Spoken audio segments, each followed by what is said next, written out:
우리 성도님들 혹시 포도를 좋아하십니까? 제철이 지났긴 하지만 요즘에는 뭐 철이라고 할 수 없을 정도로 사계절 다 어떤 음식이든 과일이든 먹을 수 있을 텐데요.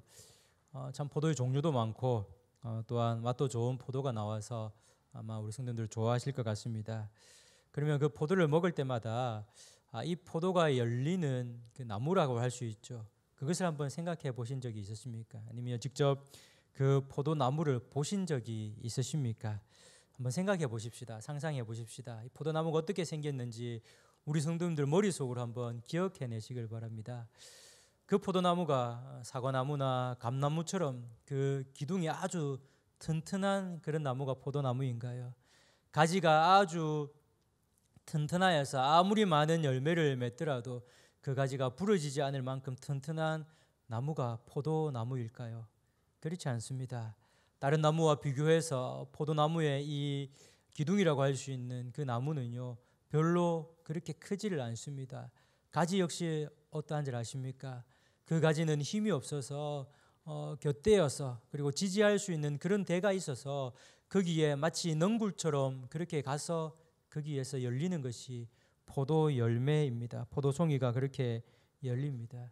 물론 우리나라 이 포도와 성경에 나와 있는 이 포도와는 조금 차이가 있긴 합니다. 그러나 물론 이스라엘에는 그 포도나무가 좀 더 굵은 포도나무이긴 하지만 그러나 역시 나무로 갈 수 없는 그런 큰 나무로 할 수 있는 그런 큰 기둥을 가지고 있고 굵은 그런 가지를 가지고 있는 것이 이 포도나무가 아닙니다.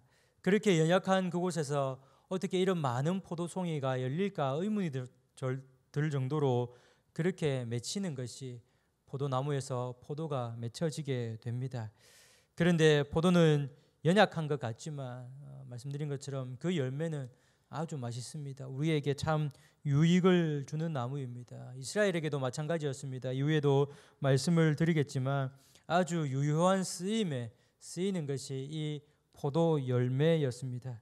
이렇게 포도는 이스라엘 사람들에게 중요했고 친숙한 열매입니다. 그래서 예수님께서도 이 포도나무에 대해서 비유를 하셨습니다. 오늘 본문 말씀에도 하나님께서 이 포도나무에 대해서 말씀을 하시면서 비유하시면서 그 하나님의 뜻을 말씀하고 계십니다.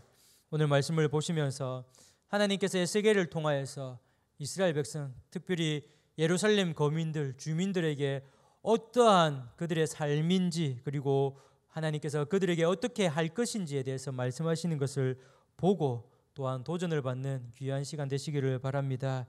2절에서 4절 전반절 말씀해 보시면 이 포도나무에서요 말씀합니다. 예루살렘 주민이 어떠한 상태인가를 말합니다. 특별히 포도나무에 대해서 정확하게 말씀을 하는데요. 인자야, 포도나무가 모든 나무보다 나은 것이 무엇이랴? 숲속의 여러 나무 가운데 있는 그 포도나무 가지가 나은 것이 무엇이랴? 그 나무를 가지고 무엇을 제조할 수 있겠느냐? 그것으로 무슨 그릇을 걸 못을 만들 수 있겠느냐? 불에 던질 땔감이 될 뿐이라라고 그렇게 말씀을 합니다. 이 말씀을 보면 포도나무는 아무 쓸모도 없는 그런 나무로 그렇게 표현이 됩니다. 그런데 이와는 반대로 포도 열매는 좀 다릅니다. 앞서도 말씀드린 것처럼 포도 열매는 참 맛이 있고요. 많은 쓰임새가 있습니다. 특별히 이스라엘 가운데 이 포도는요, 말려서 건포도는 아주 중요한 그런 음식이 되었고 좋아하는 음식이 되었습니다.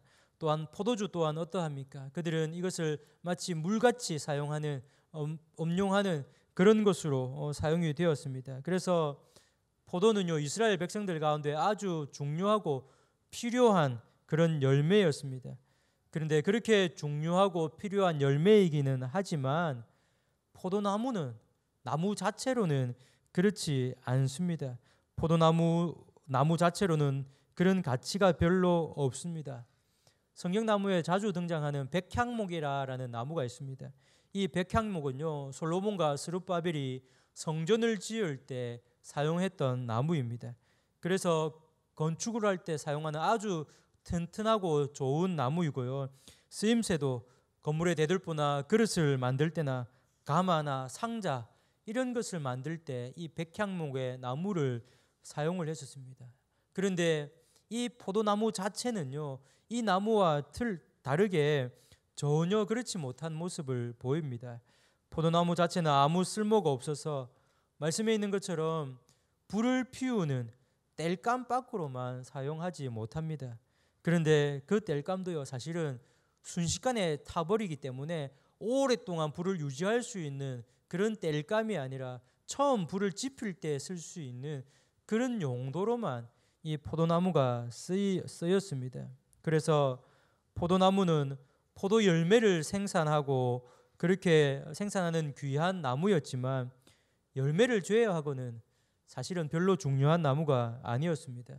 불을 피우기 위한 그 용도밖에 쓰이지 않습니다.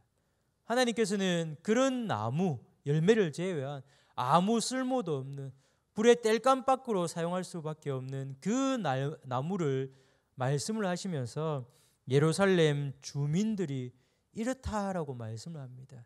무가치한 존재가 예루살렘 주민이다라고 말씀을 합니다. 그리고 그러한 존재로 또한 만들 것이다라고 말씀을 합니다. 6절 말씀을 한번 보십시다. 그러므로 주 여호와께서 이같이 말씀하셨느니라. 내가 숲을 가운데 있는 포도나무를 불에 던질 땔감이 되게 한 것 같이 내가 예루살렘 주민도 그같이 할지라라고 말씀을 합니다. 원래 예루살렘 이 주민들은요, 숲을 가운데 있는 포도나무 존재, 즉 귀한 열매를 맺는 아주 중요한 그런 존재였습니다. 그런데 하나님께서는 그러한 이 예루살렘 주민들을 불에 던져질 땔감의 이 포도나무처럼 만들겠다라고 그렇게 말씀을 합니다. 그리고 이 땔감에 대해서도 4절 후반절과 5절에 말씀을 합니다. 불이 그 두 끝을 사르고 그 가운데도 태웠으면 제조에 무슨 소용이 있겠느냐. 그것이 온전할 때에도 아무 제조에 합당하지 아니하였거든. 하물며 불에 살라지고 탄 후에 어찌 제조에 합당하겠느냐라고 말씀을 합니다. 불에 탈 그런 땔감으로 얘기한 것과 동시에 아무 쓸모도 없는 재료다라고 말씀을 합니다. 앞서도 말씀드린 것처럼 포도나무는 목재로는 아무 쓸모없는 그런 나무입니다. 3절에 말씀해 보신 것처럼 무엇을 제조할 수도 없고요, 그릇을 걸 수 있는 못도 만들 수 없는 튼튼하지 못한 그런 나무가 포도나무입니다. 무엇보다도 방금 읽어드린 4절 후반절과 5절 말씀해 보시면 포도나무가 불에 탄 이후에 그 나무가 어떠하겠습니까? 온전할 때도 쓸데없었는데 불에 타고 남은 그 나무가 어디에 쓸데가 있겠습니까? 아무 쓸모도 없다라는 겁니다. 이렇게 포도나무가 불에 살라지고 태워졌다라는 것은 하나의 비유로 보시면 됩니다. 바로 이스라엘 백성들이 예루살렘 주민들의 죄로 인해 하나님의 심판을 받은, 그렇게 심판을 받을 것이다 라는 것을 하나님께서 비유로 말씀을 하시는 겁니다. 하나님의 심판을 받은 예루살렘 주민들은 불에 탄 것처럼 정말 아무 쓸모도 없는 신세가 되어버릴 것이다 라고 하나님께서 경고의 말씀을 하시는 겁니다. 이렇게 불에 탄 포도나무처럼 아무 쓸모없는 신세가 된 예루살렘 주민들, 그 근본 원인이 무엇일까요? 7절과 8절에 답을 해주십니다. 내가 그들을 대적한즉 그들이 그 불에서 나와도 불이 그들을 사르리니 내가 그들을 대적할 때에 내가 여호와인 줄 너희가 알리라. 내가 그 땅을 황폐하게 하리니 이는 그들이 범법함이니라. 나 주 여호와의 말이니라 하시니라 라고 했습니다. 그런 존재가 될 수밖에 없는 이유 말씀하십니다. 그들이 범법함이니라. 죄를 지었다라고 말씀을 합니다. 그런데요, 한번 지은 죄를 가지고 하나님께서 이러한 아무 쓸모도 없는 포도나무 같은 이런 존재로 만들어 버리실까요? 그렇지 않다라는 겁니다. 그들이 한두 번 죄를 지어서 그런 것이 아니고요, 몇십 차례, 아니 수백 차례에 걸쳐서 그렇게 죄를 지었다라는 겁니다. 여러 수십 차례 죄를 지었을 때 하나님께서는 선지자를 통하여서 경고했음에도 불구하고 수십 년, 수백 년 동안 그들이 같은 죄를 지었다라는 겁니다. 그런 죄를 지었기에 하나님께서 그들을 벌하시겠다라고 말씀을 하시는 겁니다. 하나님께서는요, 하나님을 떠난 이 이스라엘 백성들이 예루살렘 주민들이 돌아오기를 원하셨습니다. 그래서 하나님께서는 할 수만 있는 대로 하나님의 사람들을 보내어서 회개하라라고 그렇게 수없이 말씀을 하셨습니다. 그런데 이스라엘 백성들은, 예루살렘 주민들은 그 하나님의 말씀을 들은 채 만체했습니다. 그래서 결국 하나님께서 그들을 심판하시기로 마음을 먹고 이스라엘에게 이렇게 말씀을 하신 겁니다. 하나님의 백성은요, 하나님의 말씀대로 살아가야 합니다. 그것이 하나님의 백성의 의무입니다. 하나님의 자녀는요, 아버지인 하나님의 말씀을 듣고 그 말씀을 따라 살아가야 합니다. 이것이 자녀된 도리입니다. 이스라엘은, 예루살렘 주민들은 하나님께서 그들을 왜 택하셨는지 잊어버렸습니다. 그렇게 택한 백성으로, 자녀로 살아가야 할 것을 잊어버렸습니다. 이미 하나님께서 그들을 왜 택해 주셨는지, 그들에게 상태가 어떠했는데 그들을 하나님의 자녀, 하나님의 친백성으로 삼아 주셨는지에 대해서 잊어버렸습니다. 신명기 7장 6절에서 10절 말씀은 이것을 똑똑히 말씀을 하고 계십니다. 먼저 좀 길지만 6절에서 8절 말씀입니다. 너는 여호와 내 하나님의 성민이라. 내 하나님 여호와께서 지상 만민 중에 너를 자기 기업의 백성으로 택하셨나니 여호와께서 너희를 기뻐하시고 너희를 택하심은 너희가 다른 민족보다 수효가 많기 때문이 아니니라. 너희는 오히려 모든 민족 중에 가장 적으니라. 여호와께서 다만 너희를 사랑하심으로 말미암아 또는 너희의 조상들에게 하신 맹세를 지키려 하심으로 말미암아 자기의 권능의 손으로 너희를 인도하여 내시되 너희를 그 종 되었던 집에서 애굽 왕 바로의 손에서 속량하셨나니라고 말씀을 하셨습니다. 이스라엘이 다른 민족보다 수요가 많고 강해서 하나님께서 택하셨다라고 말씀하신 것이 아닙니다. 이스라엘은요, 다른 민족보다 수요가 가장 적고 그리고 힘도 없었습니다. 그러나 하나님께서 그들을 사랑하심으로 말미암아 조상들에게 하신 그 약속, 그 맹세를 지키시려고 그들을 택하셨고 애굽에서 나오게 하셨습니다. 오직 하나님께서 이스라엘을 사랑하심으로 말미암아, 다른 이유 때문이 아니라 그 사랑으로 말미암아 그들을 택하셔서 자녀 삼아 주시고 친백성으로 삼아 주셨습니다. 그렇게 하나님께서 수요가 작고 힘이 없는 그들을 사랑해 주심으로 말미암아 택해 주셨는데요, 그렇게 택하심으로 말미암아 이스라엘 백성들이 어떠한 모습으로 살아가야 할 것인지 동일하게 말씀을 해주셨습니다. 신명기 7장 9절에서 10절입니다. 그런즉 너는 알라. 오직 내 하나님 여호와는 하나님이시요 신실하신 하나님이시라. 그를 사랑하고 그의 계명을 지키는 자에게는 천대까지 그의 언약을 이행하시며 인애를 베푸시되 그를 미워하는 자에게는 당장에 보응하여 멸하시나니 여호와는 자기를 미워하는 자에게 지체하지 아니하시고 당장에 그에게 보응하시느니라 라고 하셨습니다. 하나님을 사랑하고 하나님의 말씀을 지켜야만 했었습니다. 그렇게 하나님을 사랑하고 말씀을 지키면 천대까지 은혜를 베풀지만 하나님의 말씀을 지키지 않으면 보응을 내리신다, 벌을 내리신다라고 말씀을 하셨습니다. 말씀해 보면 당장에 그에게 보응을 하신다라고 하십니다. 그러나 사랑이 많으신 하나님께서 참으시고 또 참으셨습니다. 보잘것없는 자기 민족, 보잘것없는 힘도 없고 약한 자기를 택하셔서 백성 자녀 삼아 주셨는데, 그리고 하나님의 말씀을 지키면 천대까지 영원히 은혜를 받는다라고 말씀을 하셨는데 이스라엘 백성들은 이것을 잊어버렸습니다.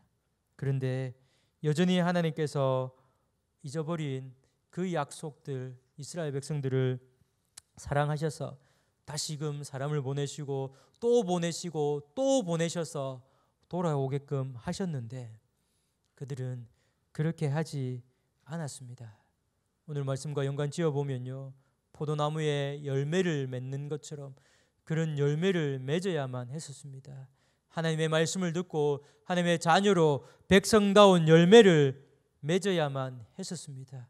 그런데 이 예루살렘 주민들은요, 포도 열매를 맺지 못하여 아무 소용도 쓸모없는 나무가 되어 버렸습니다. 그래서 불에 던질 수밖에 없는 그런 존재가 되었습니다. 그런 자기들의 상태를 모른 채 죄를 지으며 살아간 예루살렘 주민들에게 포도나무를 불에 던질 땔감이 되게 한 것 같이 내가 예루살렘 주민도 그같이 할지라라고 경고의 말씀을 하시는 겁니다. 사랑하는 성도님들, 이 말씀이 비단 예루살렘 주민들에게만 하신 말씀일까요? 그렇지 않습니다. 동일하게 우리에게도 하시는 말씀인 줄 믿습니다. 하나님께서 말씀하시는 대로, 하나님께서 원하시는 대로 삶을 살면 우리에게 하나님께서 그 삶의 은혜와 복을 내리십니다. 그러나 그 반대로의 삶을 살게 되면, 마치 포도나무에 포도 열매를 맺지 못하게 되면 우리도 예루살렘 주민과 같이 아무짝에도 쓸모없는 신세가 되어서 땔감으로밖에 사용될 수밖에 없습니다. 무서운 경고의 말씀입니다. 구약에서 선지자를 통하여서 말씀하셨듯이 오늘도 우리에게 성경 말씀을 통하여서, 말씀의 사역자들을 통하여서 말씀하십니다. 이 말씀을 잊지 말고 살아가시는 귀한 성도님들이 되시기를 바랍니다. 그러면 우리는 어떠한 삶을 살아가야 할까요? 이미 말씀을 드렸습니다. 포도나무에는 열매를 맺어야 합니다. 마찬가지로 포도나무인 우리도 열매를 맺는 삶을 살아가야 합니다. 예수님께서 이에 대해서 말씀하셨습니다. 요한복음 15장 4절에서 6절입니다. 내 안에 거하라, 나도 너희 안에 거하리라. 가지가 포도에 붙어있지 아니하면 스스로 열매를 맺을 수 없음 같이 너희도 내 안에 있지 아니하면 그러하리라. 나는 포도나무요 너희는 가지라.